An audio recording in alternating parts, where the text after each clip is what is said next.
Justin Kinner Show. Right here on 1410 ESPN Radio.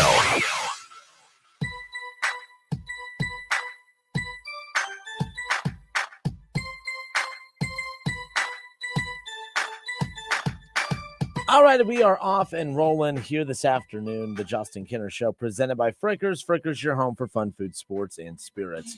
Again, happy Wednesday, everybody. I hope everybody's had a great week thus far. A little late getting the show off and rolling today. My apologies on that. That's what happens when you wear 55 hats. And, yeah, that's kind of where we're at nonetheless. But, all right, we are off and rolling.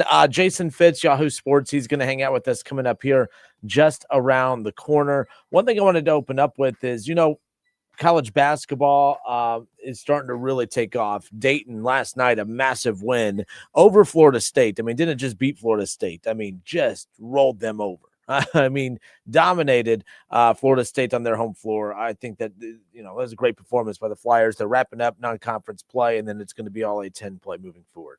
Wright State had a big opportunity last night with an undefeated Miami Redhawks team coming in, and they picked a bad time to play one of their worst games of the season, especially from three. Wright State on about 4 different occasions this season in 11 games, now 12. 4 times in 12 games they've made double-digit threes. The problem is they'll have games like that where they just can't miss, and then they just have games where they can't throw it into the ocean, and that's what happened last night. They got hot late. It just was too late. Miami improves to 12-0 on the season for the first time in Redhawks program history there. So things are moving along. All schools about to turn their attention towards conference play, but we'll get more into that coming up in a bit. But it got me thinking about college basketball because, Selection Sunday is such a big deal with that sport. And, Selection Sunday for college football, it's a big deal as well because everyone starts talking about it.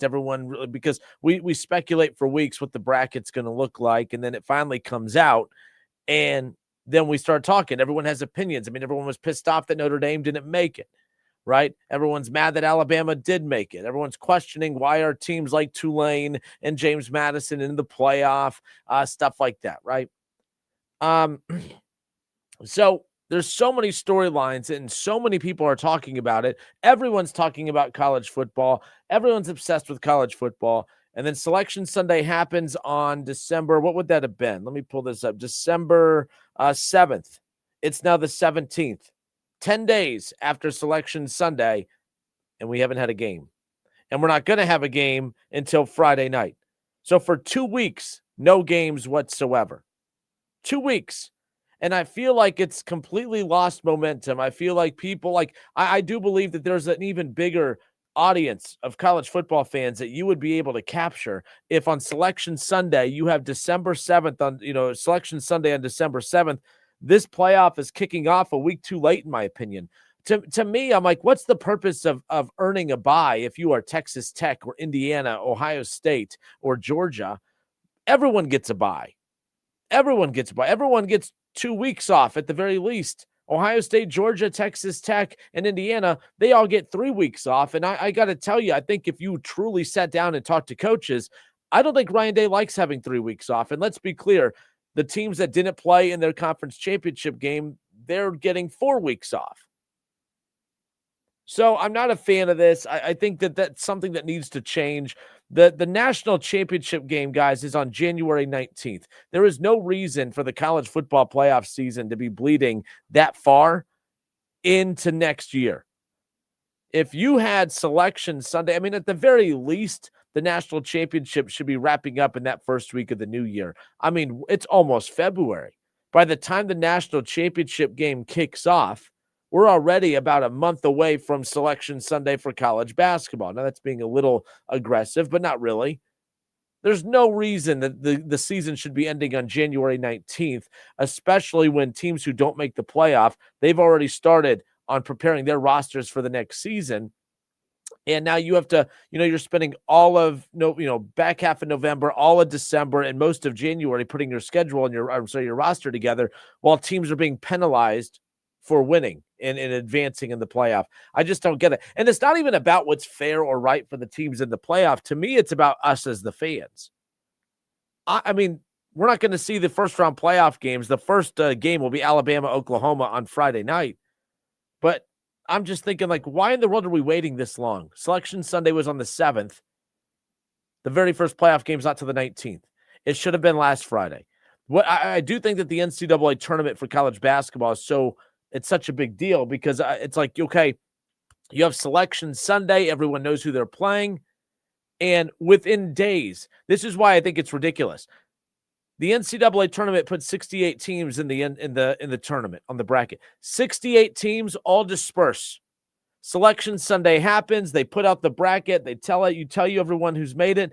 And within 2 days, everyone is out and about, and they are going to their destinations, to their regions. 68 teams, figure it out.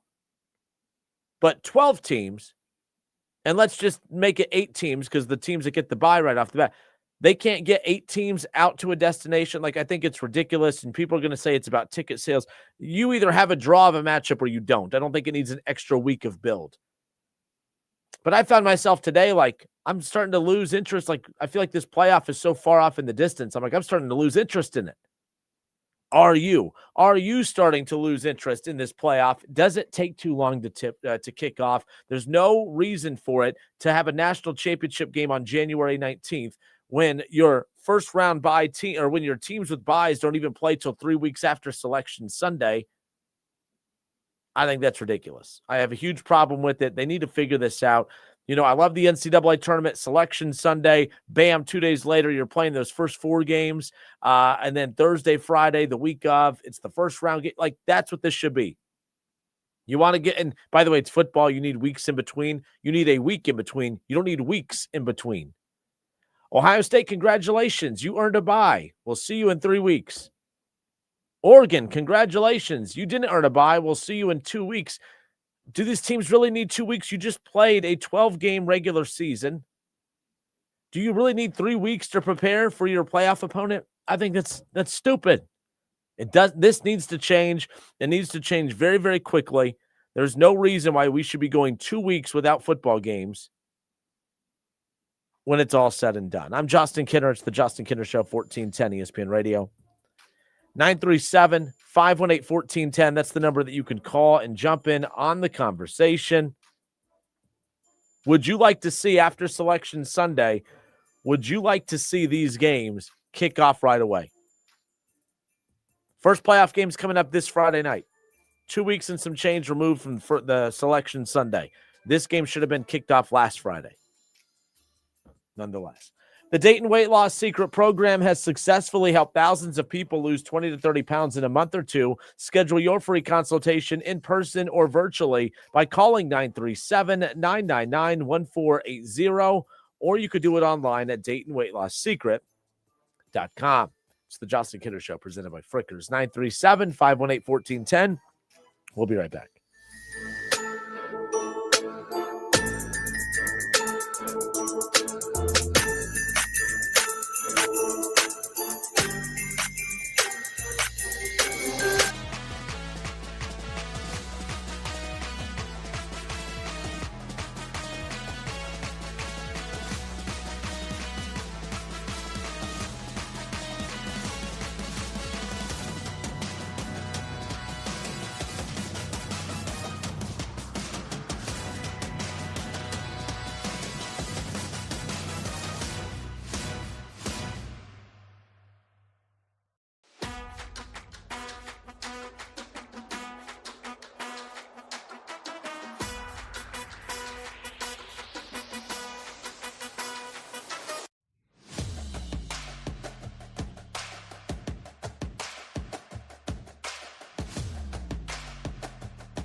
Justin Kinner back with you here, 1410 ESPN Radio, the Justin Kinner Show, presented by Frickers. Frickers, your home for fun food, sports, and spirits. Well, we finally get to see some college football playoff action. You know, I got to thinking about it today. I'm like, my goodness, Selection Sunday seems like forever ago. There's really no excuse for us to have to wait this long between finding out what the playoff schedule looks like and when it starts. I just think it's insane.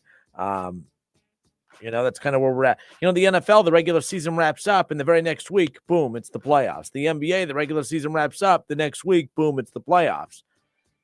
You know, college basketball, championship, you know, you have championship Saturday, conference championship games bleed into that Sunday, Selection Sunday. We find out who's in, and boom, 2 days later, there's games. There's really no excuse for college football to pull off, to pull a stunt like this, and it's every year. You know, if you want a bye to mean something, if you want to make earning a bye mean something, you know, then allow Ohio State and them to actually have a true bye that other teams don't get to benefit from. Why is Oregon and James Madison getting multiple weeks off? Like Ohio State will not play until December 31st. That is crazy to me. December 31st, and Selection Sunday was on December 7th. That's almost 3.5. That's almost 4 weeks. That's almost an entire month off. A little dramatic. It's about 3.5 weeks, but still, I think that's I do not think that that's right at all. I think it's a disadvantage. I think you're going to see some of these teams look a little rusty. I think it helps Texas A&M and Miami that they're going to play on the 20th and then get to play 11 days later. And that's the other thing, too. These teams are going to play on the 20th, and then you're going to get 11 days between your next game. There's way too many days between all of these dates. Doesn't make any sense. I appreciate the feedback in the comment section. Let's go to some of these comments now on the feedback, but where to go? Ryan Strauss on Facebook said, imagine if Notre Dame gets in the top 4, no championship weekend, and then most likely a first round bye. That's nearly 5 weeks off for them. Yeah, like, and you know, like that's the just I can't wrap my head around that. Because he's right. If Notre Dame would have made the playoff as a top 4 seed because they won't play in a conference championship, you know, you could say, well, they won't make that, you know, the bye or whatever. But like, you don't have to be Ohio State's not a conference champion. They took out that thing, so they're you know, the byes don't only go to conference champions now. So now Notre Dame can get a bye, and if they ever do get that bye, then it's going to be 5 weeks between games. That's a month, and that's uncalled for. Think about when camp starts for college football. These teams are almost getting the same amount of time to prepare for a playoff game that you do to prepare for an entire season. I don't like it. Gary on Facebook says, I agree with you, but they don't want to mess with the Army-Navy game or the Heisman Trophy presentation. I feel like, and I know the number for the Army-Navy game was very solid, but I feel like when people say, man, I got to drop what I'm doing to watch the Army-Navy game. Why are we only patriotic when these two teams play? How come you guys don't give a damn about watching Army or Navy all season long? Like, here's what I think we do. I think because we're all afraid to say we don't care about the Army-Navy game because we're afraid that we're going to be called un-American, which is crazy because it's 2025. I mean, if you eat the wrong cereal, you're being accused of not being a good American. I mean, you know what I mean? Like, everyone's offended by everything nowadays, but I'm here to tell you, like, I don't care about the Army-Navy game, and I'm not going to be guilted into caring about my brother's in the Navy, but my brother's not playing, so I don't really care. I don't care about the Army-Navy game. I just don't. We don't care when these teams are on TV during the regular season, but we're supposed to pretend that, oh my gosh, that this is the same thing as Ohio State, Michigan. Maybe it is, but not to me. I'm American. I love my country. I don't care about the Army-Navy game. So for me, and I think a lot of people feel that way, they're just afraid to say it because you might be deemed un-American. I don't know. I think that's silly, but, and Gary, you're right. Like, I think people, they're afraid to mess with it. I don't know why. Football has said tradition be damned on everything else, but this is the one thing that they don't want to mess with. And the Heisman, I don't care about the Heisman either. You know, they don't even do a good job of promoting that. I forgot that was coming up. I'm a programmer for the station. We carry it. Even I forgot that it was coming up, you know, and the only exciting thing that happened is the hillbilly guy said F the voters And that was the only headline, really. We didn't even talk about the guy that won. Mendoza barely got any attention at all. It was about the hillbilly who cussed out the voters. So, Ryan says the Army-Navy should open the season on Labor Day weekend. That I agree with. And I'm here to tell you, I would probably watch then just because it would be so early in the season. You're craving football. But at this point, I'm craving the playoff. We've been talking about the playoff all season. We finally get to the time of the year where they should be carrying it. And there you go. Deborah, how are you? Deborah says if they want to play into the mid or end of December and into January, why not start the season another week or two later? Do you mean earlier? But either way, I'm not a fan of playing. The season, guys, is going to wrap up on January 19th. That's ridiculous. Oh, they added all these games. Okay, well, why don't you take out some of the wasted weeks? Like, even when it was a 14 playoff, I thought it was insane that you would have Selection Sunday and not play till 3 weeks later. It was the same thing. But they need to take advantage of everyone is talking about the college football playoff on Selection Sunday, and then everyone just disappears for a few weeks. And then they want us all to ramp back up as they build towards these games. And I think you lose. I think there's so many lost audiences across the board because a lot of us are trying to buy back in. And by the way, if my team's out, I'm probably not going to ramp back up for the playoff. It might just be something that's on in the background. For instance, people hate Alabama. They don't believe Alabama should have been in. They're mad that Alabama is in, especially over Notre Dame. People are mad that some are mad that Tulane and James Madison are in. Well, guess what? All the anger and the emotion that fans have towards college football on the week of Selection Sunday, imagine if that very week Alabama's playing. And there's going to be people hate watching. And who cares if they're hate watching or fan watching? Who cares? They're watching. The people, I don't think as many people are going to hate watch Alabama now. They've they're over it. We got really, really mad, and now we're over it. I think they're messing it up. Troy says, why are there no bowl games on January 1st this year? Are there no bowl games on January 1st? I thought, there's bowl games on January 1st. It's the Orange Bowl, the Rose Bowl. I mean, the Rose Bowl is always on the 1st. Ohio State's playing on the 31st, but there's 3 games on the 1st. Are you talking about like other bowl games, Troy? Nonetheless, but either way, let's go back to Ryan. Ryan says, I agree with Joel Klatt when he says that they need to figure out a way to have the college football championship played at the Rose Bowl every year. Shorten the days off in between, get rid of conference championship weekend, whatever it takes. There is no better sight in football than the second half of the Rose Bowl as the sun goes down, weather permitting. And weather permitting, I mean, we know what the weather is over there. It's very rare if it's anything but what it is every single year. I got a chance to go to the Rose Bowl last year. I was going to go back this year, but Indiana had to ruin my life. I'm hoping to go to the Fiesta Bowl. Fingers crossed. Ohio State needs to beat Georgia and Miami for that to happen. But the Rose Bowl was the coolest experience. The Rose Bowl might be my number one sports experience ever.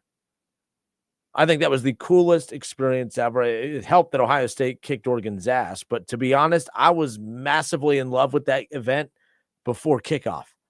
I had already determined that this was the coolest experience of my sport. It was the coolest sports moment of my life before the game even kicked off. I had already made that up in my mind. And then I hadn't even gotten to the sunset yet. Like, that's how perfect it was. But nonetheless, that's kind of where I'm at with that. But I agree. The problem is the Rose Bowl is just kind of small. And I don't think that they're going to risk losing money because of the capacity of that place. But you're right. It should theoretically be that.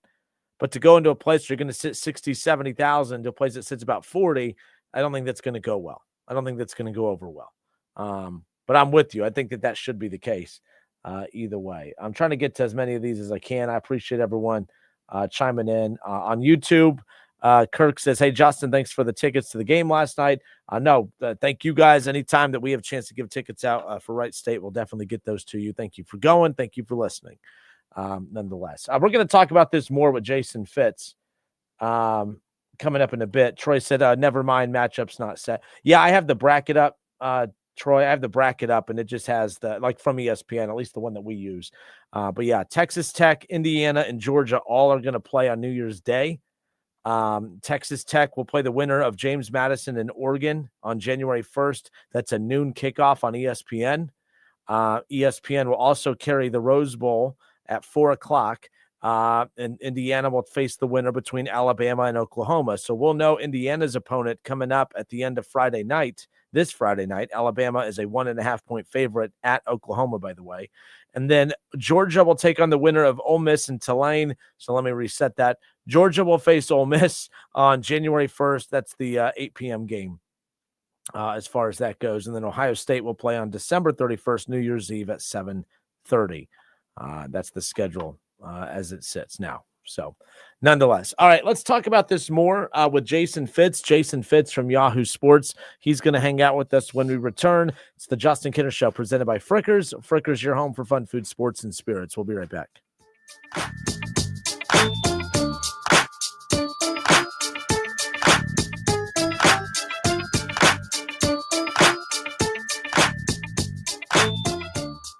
The Justin Kinner Show. Right here on 1410 ESPN Radio. Getting more as a MyLowe's Pro Rewards member is easier than ever with the Lowe's app.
All right, everybody, we welcome you back. It's the Justin Kinner Show presented by Frickers. Frickers, your home for fun food, sports, and spirits. All right, we talked college basketball today, which we don't really spend a lot of time on in the months of November, December, but I figured why not? As both Wright State, Dayton wrapping up the non-con, Ohio State 8-2 to start, and we'll turn our attention more towards college hoops later on, I should say early on in the new year, of course. But we're having to do that because it was all about college football. It was all about Ohio State. It was all about Michigan. It was all about Notre Dame. It was all about the college football playoff.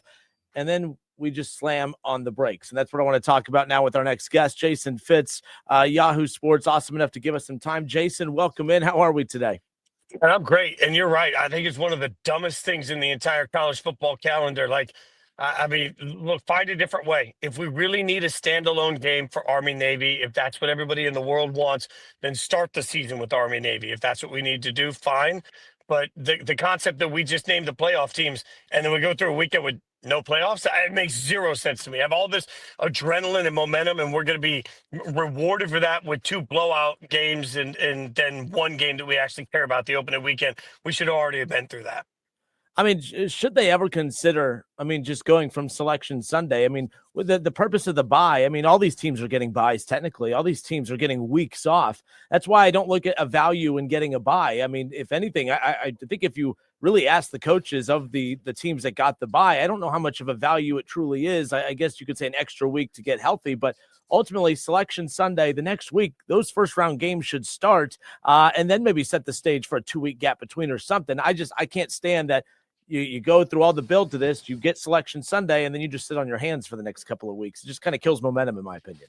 Especially for every team that didn't play in championship game weekend. So, you end up with teams that get rusty. They're just sitting around all this time. So I'm totally out on it. Look, if I was the czar of college football, I'd get rid of conference championship games anyway. And then after I get rid of conference championship games and I've moved Army Navy to kick off, like imagine the pageantry of Army Navy kicking off the entire college football season when we're all starved for college football. We still watch it. It still gets to stand alone. We get America. Everybody's happy. And then we get right into the season. You start this thing's just absolute guns blazing. And then the minute you get through rivalry week, you are straight into the college football playoffs. Like, I just think, like, if we go from the Iron Bowl and the game to all of a sudden a week later, we're getting playoffs. That now we're talking. Now you're capitalizing on it. This entire month of December should have been spent focused on the college football playoffs, not the naming, and then waiting a few days for the Heisman and waiting a few days for the Army Navy. And then we get these worthless games to get the one game that we want. Like, it's just the amount of lost momentum by the time we get to New Year's Eve weekend is just going to be dumb. Yeah, especially, you think of the NCAA tournament, March Madness, it's Selection Sunday, and boom, 2 days later, I know their first 4 games, but it doesn't matter. It's NCAA tournament games right off the bat. And then it's just for the next 2 weeks, especially for the next week, it's just, you just feel it. And it starts with the momentum of Selection Sunday. Football, it's very, it's beyond popular, of course, but they still do things very weird. Who knows what changes will come with that. I'm curious your thoughts. I don't know if you saw the clip that went viral, Joe Klatt, calling the NCAA tournament the biggest joke of all tournaments, while highlighting the fact that, he's not a fan of the Cinderella teams. Kind of curious your thoughts on the Joe Klatt clip that kind of went viral, bearing the NCAA tournament and still criticizing college football for letting the smaller schools in. So, A, I think it was a bad take, but B, I think it was a poorly executed take. Like, sometimes, and we all know this when you sit in front of a microphone, sometimes you start with good intentions and then you roll yourself into a take that you're like, I probably didn't need to go that far, right? Like, to me, I think 2 things can be true. I understand what he's saying when he says, hey, we don't want more teams. And I understand when he's saying, like, letting everybody in isn't necessarily the principle he wants for college football. I would argue that while they let everybody into the NCAA tournament, I'm not really sure that we really believe most of those teams stand a chance. Like, I'm not sitting here banking on Boise State to win the NCAA tournament in basketball or Lipscomb, or Belmont, schools nobody's ever heard of. They don't really have a chance. They get included in it. I think part of his point with Cinderella is not factually inaccurate. If you look at the ratings overall, what we like are Cinderellas to disrupt early rounds because we love chaos, but we like bloods in the Final Four. I argued that point when I first got on radio in 2016 in Nashville. I argued with my co-host saying, no, I want total chaos. And he was the one that really educated me and said, no, we don't want chaos in the finals. So I went back and looked at the ratings, and he's right. Like, when we get Butler versus Duke, nobody watches that final compared to if you get the opportunity for big brands. So I think Joel Klatt's not factually inaccurate that when we get to the Final Four, we want the biggest brands. But part of the magic is the journey of getting there. And part of the chaos that we love of opening weekend is the fact that really we feel like anybody could do the impossible. So I think the NCAA tournament is the best because it's the best of both worlds. The college football tournament is so wildly different because there's only 12 teams. If we had 32 teams in the college football tournament, I would not care at all if they let group of five, if they insist a group of five teams get in. I just think it's failed when there's only 12 teams that get in. So I think Platt started with probably the right take and ended with just a terrible, terrible, terrible take. Yeah, like, the NCAA tournament, the reason I don't mind, for one, it's 60 plus teams. There's more teams in, so you could let the smaller schools in. But there's also proof of concept. I mean, every year we see the small schools get wins. Every year, I don't think it's a waste of time to put mid-majors in the NCAA tournament because they can they can hold their own. They don't win all their games, but every year there's 1, 2, 3 mid-major programs that go on these Cinderella runs, and they're the story of the tournament in that first week. And then that's where I dip off. I've always said that. I love that first weekend. I don't mind if they get to the round of 32, maybe a Sweet 16, but after that, from the Elite Eight on, I want the best matchups possible. I remember when Loyola made it. And by the way, to your point, Loyola became so uninteresting that the only interesting thing about them was who? Sister Jean. No offense, but Sister Jean was the only thing interesting about Loyola when they got to the Final Four. So there you go. But no, with football, I just feel like it's a simple game of physics. Basketball, the 3-point shot is the ultimate equalizer. Bigger, faster, stronger could be neutralized by the 3-point shot.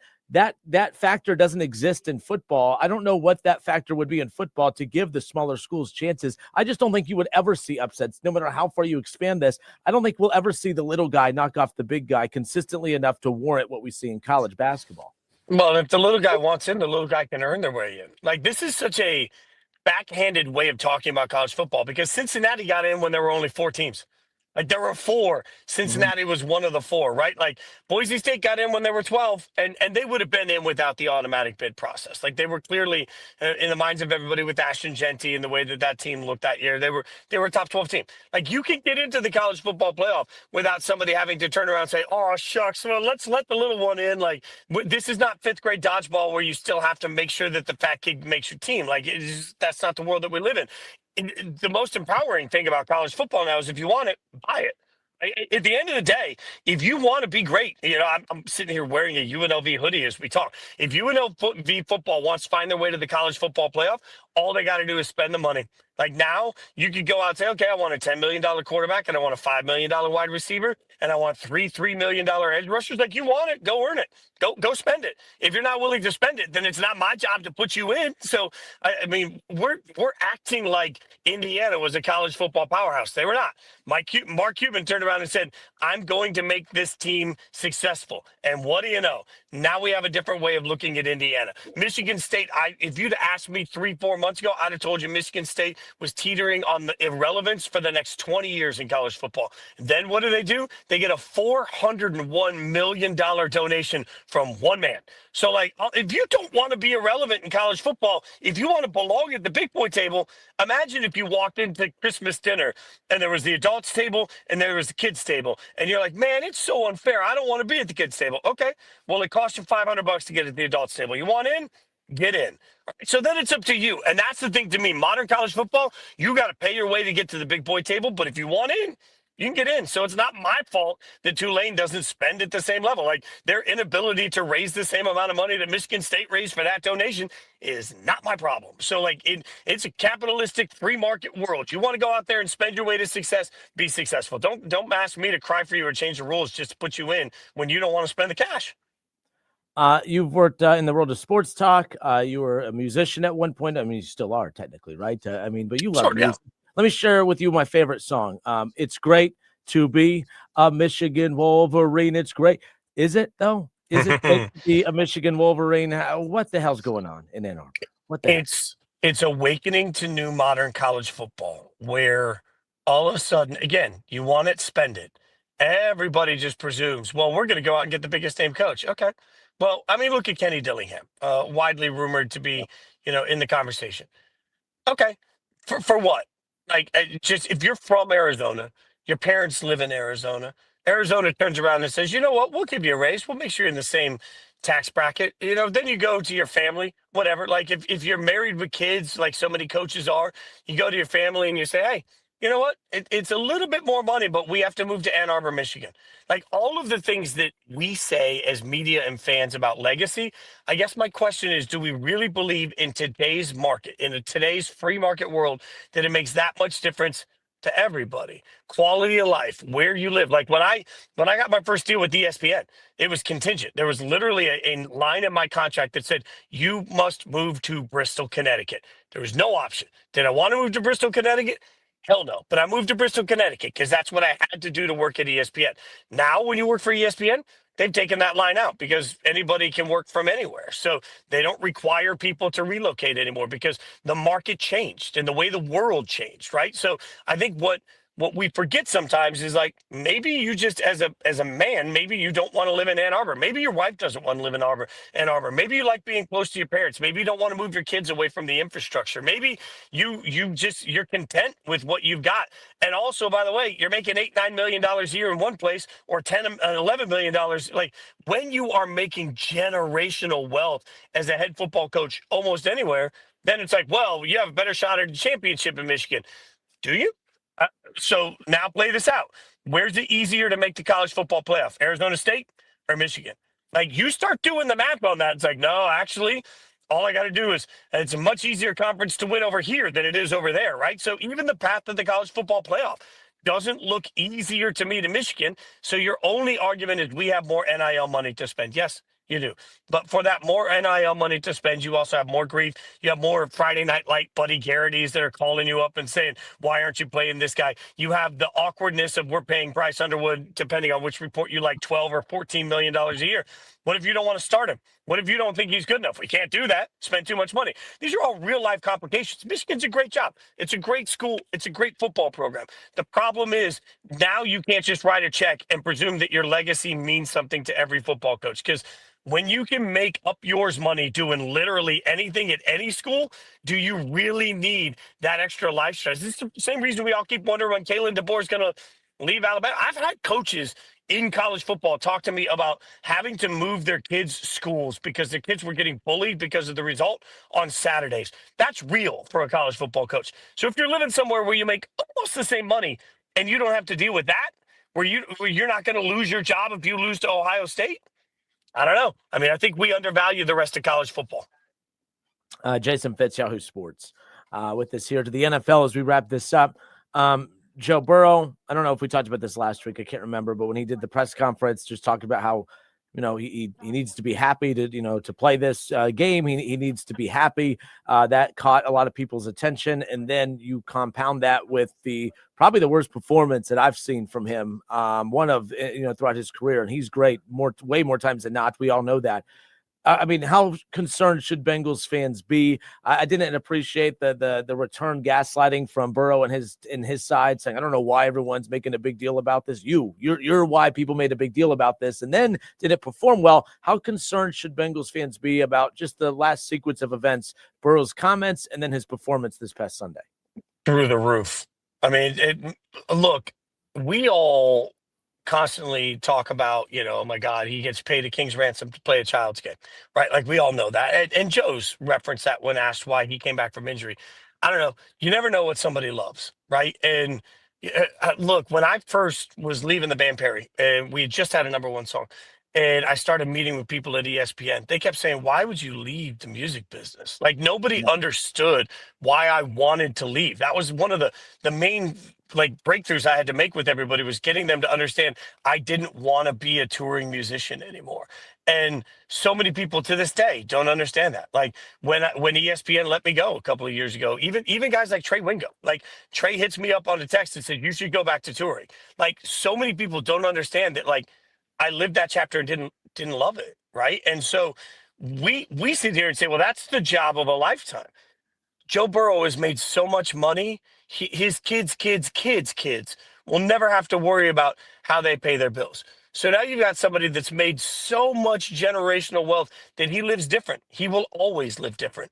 And he doesn't love what he does. He doesn't love that. Like, you can feel it exuding from him. He doesn't love this. I'd be wildly concerned, because when you are at a spot where you don't have to do anything, you don't have to do anything. And I'm looking around saying, if I'm the Bengals, I need to find a way to really speak to the man, not the quarterback. I got to find a way to speak to the man. I got to find a way to tap his joy. I got to find a way to look at our process to figure out how we can make life better for him. Because if you watch the Netflix quarterback documentary, it was clear there he wasn't. This isn't a new thing. Joe Burrow comes across, at least, like he's not happy. I'd be wildly concerned about that if I'm the Bengals organization, if I'm a Bengals fan. I'm concerned he's going to wake up one day and say, none of this is worth it. And that'd be such a shame for everybody that loves the NFL. Yeah, and it's one of those two where I've said before that the best thing that can happen for the Bengals is to hit rock bottom. And they've missed the playoffs now for the last 6 years. I mean, for the 6 years Burrow's been in Cincinnati, they've missed the playoffs, which is a weird concept to wrap your head around. But I actually think that this year, even through missing the playoffs the last couple of years, I don't think they reached rock bottom. The last 2 years, they missed the playoffs, but they finished above 500. They had built-in excuses why they weren't winning games. Joe Burrow's absence, a historically bad defense, things that you felt that were tangible things you can go fix. Or sit back and just let health, play a role in getting better luck. Now they've hit rock bottom, because now they're losing games with Burrow, and he's losing his fight and he's losing his excitement. I know this Bengals fans may not want to hear this, but if this could be what gets that front office's attention to change their ways, and it could also work the opposite. If it doesn't get their attention, whatever will, this is going to be, we say this every year, the biggest offseason in the history of the franchise. But I truly believe at this time that this upcoming offseason for the Bengals just truly might be the biggest offseason in the history of that franchise. Well, look, I saw the athletic report from their Bengals writer yesterday, day before, that he doesn't believe that any changes are coming for the Bengals. And we all sat there, like my entire Yahoo Sports Daily staff sat there shocked. I mean, we read the article, we sent it around to everybody. We're like, is this real?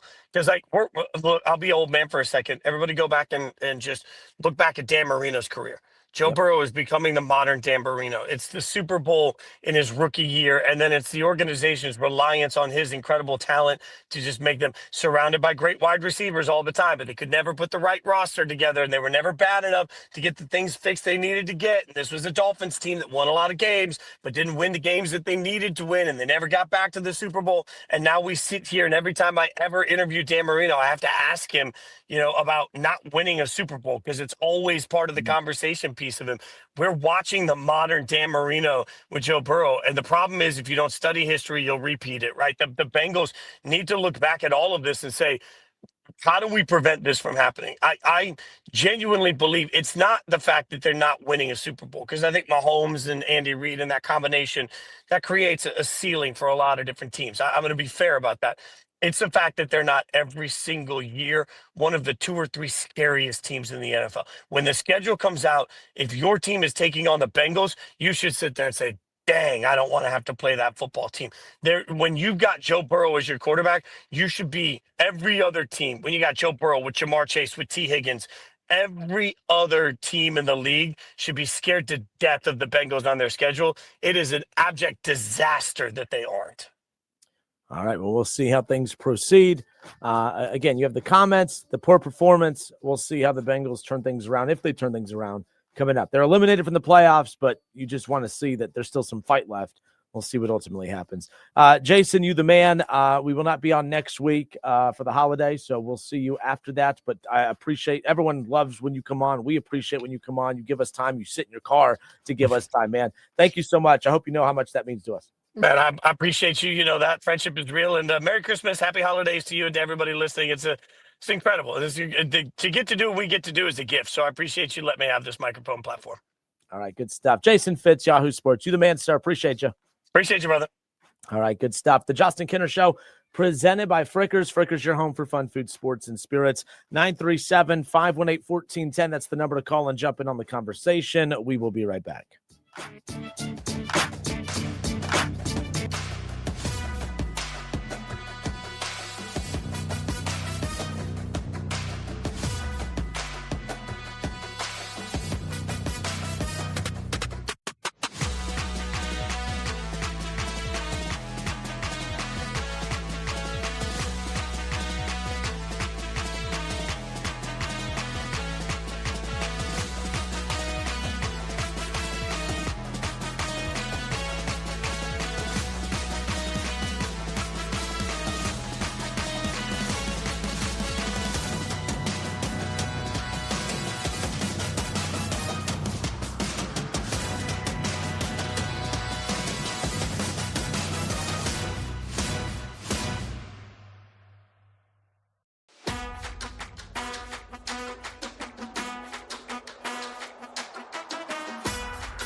937-936-0325. The Justin Kinner Show. Right here on 1410 ESPN Radio.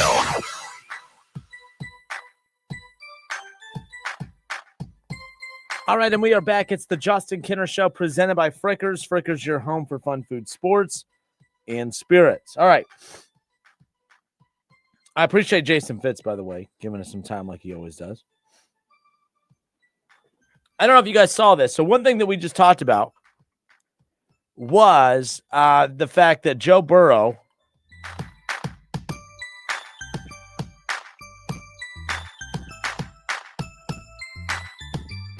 All right, sorry about that. Technical difficulty. We're back. Sorry about that. No, so one thing that Jason Fitz and I just talked about, of course, was Joe Burrow. Look, I'm hearing a lot of different people say that his comments and play as of late are no big deal. And then I talked to Jason and others outside of the Bengals circle who say, oh, no, it's a massive deal, Joe Burrow's comments. And I guess Joe Burrow just addressed the media a little bit ago, and he had some more comments that have people concerned.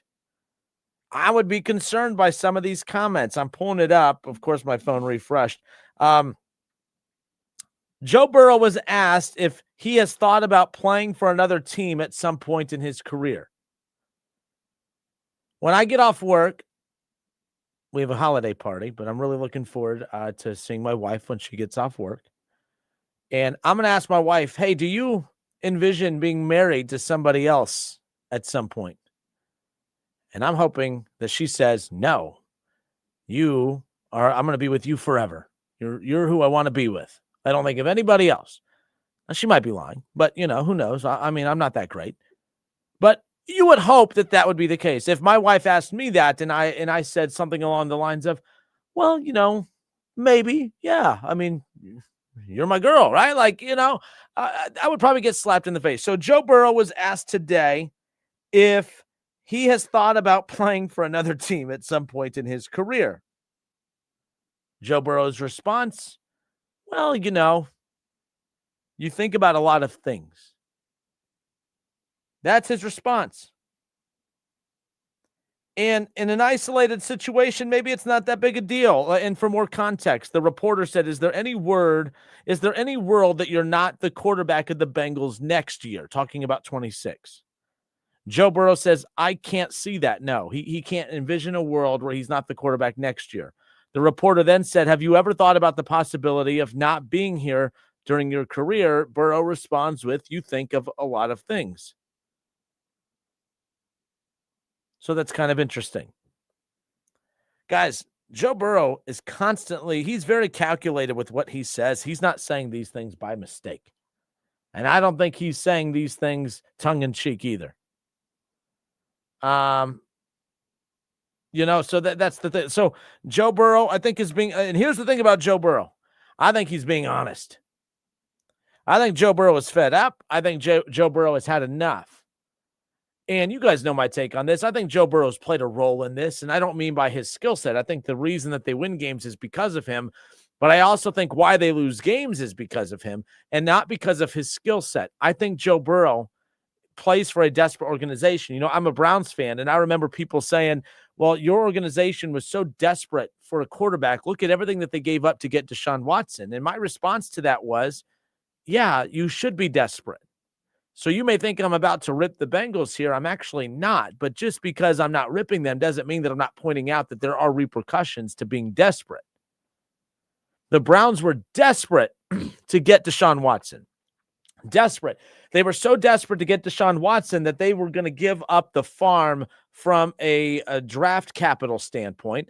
The Browns were so desperate to get Deshaun Watson that they were willing to take on the media, the PR nightmare that comes with the quarterback that had not one, not two, not three, not four, not five, not six. I mean, I'm not going to go all the way up to the total number of accusations against him. That's how desperate the Browns were to get a quarterback. And my defense of the Browns was, if you're not desperate for a quarterback, then why are you even in the league? You should be desperate for a quarterback. The Chiefs have Patrick Mahomes. They should be desperate to keep Patrick Mahomes, to keep him out there and to keep him as long as they can. Every team should be desperate. So that when I say this, I'm not ripping your Bengals like you anticipate me to do. I'm just pointing out that some organizations don't act as if they're desperate for, like, for instance, the Steelers. They take pride in the fact that they're not going to tank. They take pride in the fact that they are going to remain competitive, even with all their deficiencies. And sometimes the only way to fix those deficiencies is to lose games to improve your draft order, but that's not what they do. They don't really show desperation for quarterback. And because they don't show desperation for quarterback, they just run in place. I know they're the division leader. I know they're probably going to finish above 500 again. I know they're probably going to make the playoffs, but they're probably going to get knocked out right away. And they're, the Steelers with Aaron Rodgers are the same as the Steelers with Mason Rudolph. They're the same as the Steelers with Kenny Pickett. They're just a competitive team. The Steelers won games with Justin Fields. They won games with Kenny Pickett. They won games with Mason Rudolph. They're winning games with Aaron Rodgers. They win games. Everybody wins games in Pittsburgh, but you don't win the games that matter. So when the Pittsburgh Steelers become desperate for a quarterback, that's when they will that's when they'll rise to the next level. They're good right now, but they're not great because they're not desperate for quarterbacks. The Bengals are desperate. We're desperate for a quarterback, and they got Joe Burrow. And then they became desperate to keep him happy because they know their ownership group's kind of goofy. They know the city's not great. They know that there's, they know that they don't have all the bells and whistles that the other teams have. So they've become so desperate that they let him run the team and the organization. The Brown family, Katie Blackburn, all right, you look at Duke Tobin, you look at the front office. They didn't want to spend $70 million on 2 wide receivers. They just didn't. Not my opinion. They told you. That's why T. Higgins demanded a trade. That's why things got ugly between the front office and Jamar Chase. We all knew they were going to keep him, but they wanted to keep him a certain way, and it got ugly like it always does. It got messy. But Joe Burrow wanted him to keep both, so they spent $70 million a year on 2 wide receivers. Joe Burrow wanted, he wanted 2 number 1 wide receivers. He wanted Gesicki, right? You guys know this. We've been through this. I don't need to repeat my take on this over and over. But I'm not the only one that's noticed this. National media has noticed it as well and has pointed out to the fact that Joe Burrow had the power a year ago at the Super Bowl Media Row to point out, I need a defense, I need an offensive line, I need a legit run game, and he didn't do that. A season where they missed the playoffs and won 9 games and had a really bad defense, Joe Burrow was more obsessed of putting the pressure on the front office to sign his wide receivers than he was to put the pressure on the front office to improve the defense. So maybe this is actually a good thing, Bengals fans. Maybe the fact that they have reached rock bottom. This is what I was talking about with Jason Fitz earlier. I'm like, I actually think it's a good thing where the Bengals are at right now. It's a good thing that they're going to finish below 500. It's a good thing that they've been embarrassed. It's a good thing that Joe Burrow is pissed off, because that seems to be the only way that the front office responds to things is if Joe Burrow is upset, which is unfortunate because they should look at the coaching staff and say, what players do we need to get you to make your lives better? They should look at the players on the roster and say, we appreciate your contributions. What do we have to do to make your lives better? But the only player they seem to jump at is Joe Burrow. And I'm here to tell you, they're desperate. And they should be. Because you lose Joe Burrow, you lose absolutely everything. But, man, they have to find a happy medium. You could be desperate to make Joe Burrow happy, but you can't be so desperate that you make him the owner, the GM, the coach. And that's why I said earlier in the week, when they become the Cincinnati Bengals and not the Cincinnati Burrows, that's when this team's going to take off. They're hitting rock bottom right now. This is rock bottom. I said it earlier in the week. Have the Cincinnati Bengals in the Joe Burrow era officially reached rock bottom? I believe that they have. So it'll be interesting to see what changes come of this. I actually think it's a good thing. That front office is hearing Joe Burrow. 2 weeks ago, he said he's not having fun anymore. And if he's not having fun anymore, what's the purpose of doing this? And to have fun means they have to win games. And to win games means they have to get better at defense. And to get better at defense, they have to get better players. And to get better players, that's on the front office. All right? They have to be better in the draft. They have to be more aggressive in free agency. They can't be cheap. They can't head into next season $20 million below the damn payroll or $20 million below the cap. You can't have a defense this bad and then have $20 million left over that you didn't spend and not even try to spend money to make it better? Like, so to me, I think this could be a good thing that they've hit rock bottom, but it could also be a bad thing because if you go into the offseason and they have another bad draft and another mediocre free agent run, and they do bring Zach Taylor back and they do bring back Duke Tobin, which it sounds like they are. I mean, if Joe Burrow isn't enough to get this front office to change their ways, guys, it sucks, but there's not a single player out there that will ever get them to change their ways. As special as Carson Palmer was, he was never close to reaching the level of popularity, of aura, of just the charisma, everything. Carson Palmer was an elite level quarterback, but he wasn't Joe Burrow. So it was stressful to know that, man, Carson Palmer wasn't even good, and he was great, but he was not great enough for that front office to change their ways. And then you see a Joe Burrow come in, and it's like, man, if he can't get them to change their ways, nobody will. So every year we say this upcoming offseason is the most important offseason. Okay. Every year we say it's the most important offseason, and I think that's sports talk fodder, but I truly believe that it is. I believe that this offseason for the Bengals coming up, from what they do with Zach Taylor to how they position that front office to what kind of performance the front office has when it comes to the draft, how aggressive they are in free agency. You know, can they keep this roster healthy over the final 3 weeks? And by roster, I mean the guys that matter, Joe Burrow, Jamar Chase, T. Higgins, because this is that I hate this time of year. You have an ACL injury in weeks 1, 2, or 3. Not ideal, but you're only out for this season. But in a season that's already gone to crap, to lose Joe Burrow to a season-ending injury that could bleed into next year, now you're not only out this season, but you're out for some of next season, and we're right back to where this team is every year. There's a lot to keep an eye on over the next couple of weeks. This team's not going to make the playoffs. They've already been eliminated. But Joe Burrow 2 weeks ago, he's not happy. What does he need to do, to continue playing? He needs to be happy and he needs to have fun. To continue playing, what's the purpose of doing this if he's not having fun? And then he followed that up by having his worst performance as quarterback for the Bengals. And then he followed that up with answering a question today when they said, do you envision playing for any team other than the Bengals? And he says, I think about a lot of things. Joe Burrow is doing everything he can to convince the ownership that he wants to be in Cincinnati. He wants to stay in Cincinnati, but he's not going to stay here under these conditions. So when Joe Burrow ultimately does leave Cincinnati, it's going to be because of this front office and nothing more. And me, who I'm labeled the biggest Joe Burrow hater out there, I think he's a phony. I think he's kind of fake with his personality, but I think he is, by God, an unreal quarterback. The guy's unbelievable. I know that. I think he's a phony. I think he's kind of cheesy. I think he says things just because you guys fawn over him, and you guys hang on every word he says, and he loves that. But I think he's fake. When he got annoyed with the reporter for asking him about Halloween, he thought Halloween was stupid. He thinks dressing up is stupid, but yet every year he does a Halloween photo shoot. You know what I mean? Like it's just little things like that. When they lose a Super Bowl and not even an hour after the Super Bowl, he's up on stage rapping with Kid Cudi. I had a problem with that. I didn't like that.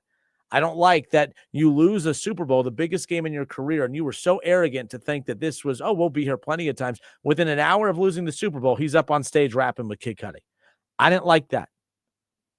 I didn't like the obnoxious attire he would wear to games for all eyes on me, the attention-seeking stuff. I mean, that's what wide receivers do. I don't like when my quarterback acts like a wide receiver. But it is what it is. And he got away with that stuff because they were winning. And now that they're losing, that foundation's starting to crack a bit. Colton Schmidt said, love the shirt, Justin. I'm wearing a Columbus Blue Jackets shirt, by the way. Wish we could have a segment for hockey each week. Colton, here's the thing. As a sports talk radio host, I have heard hosts force hockey talk that don't know hockey.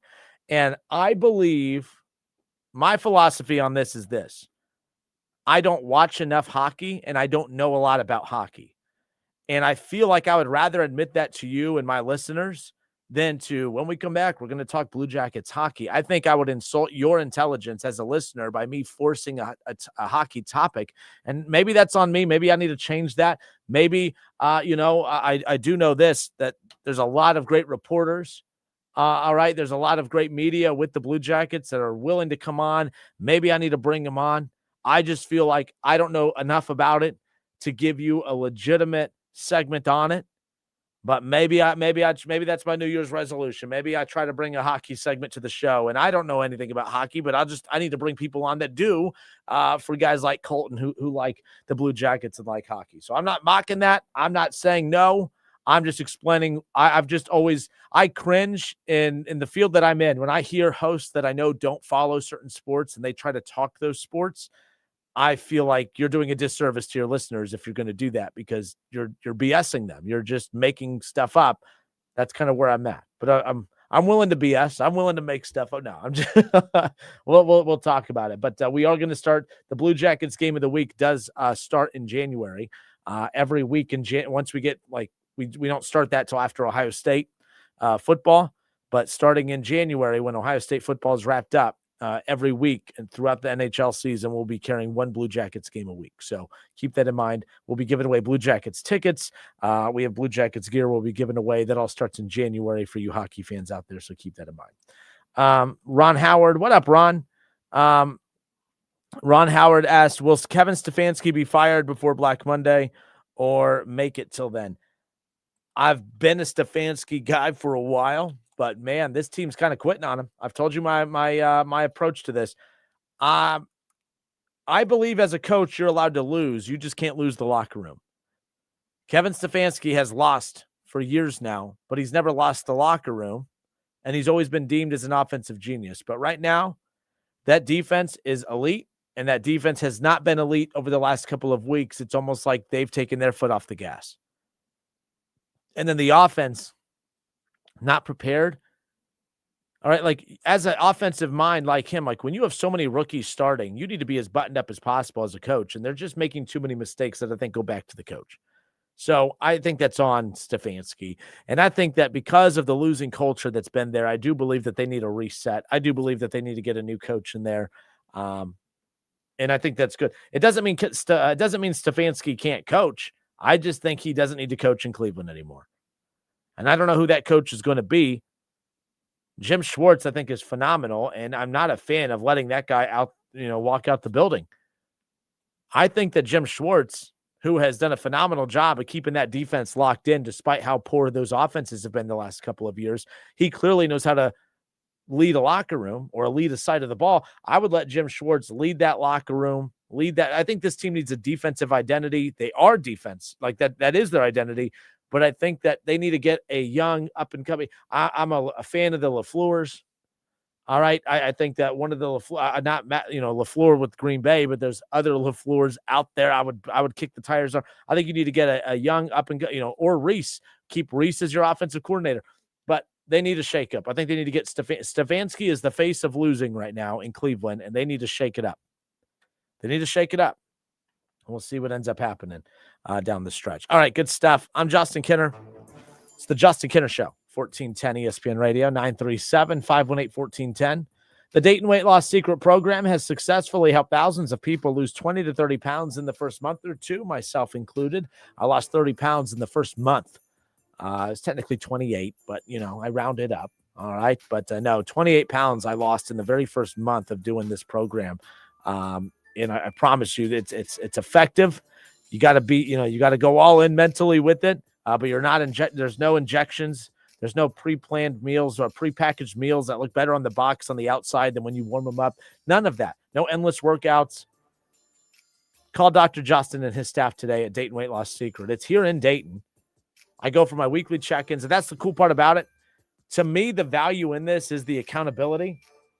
Okay, like the accountability of it. Like, oh, man, I really want to cheat on my diet today, but I got to go meet with Dr. Justin and his staff next week, and they're going to know.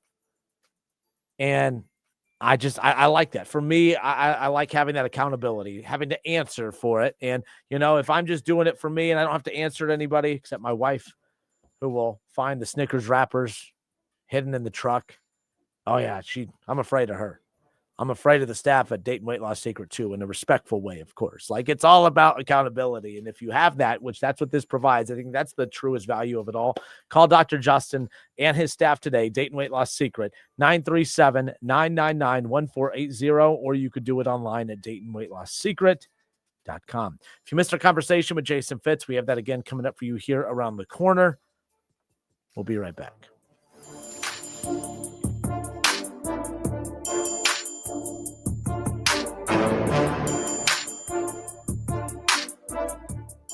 The Justin Kinner Show. Right here on 1410 ESPN Radio. If you need new roofing,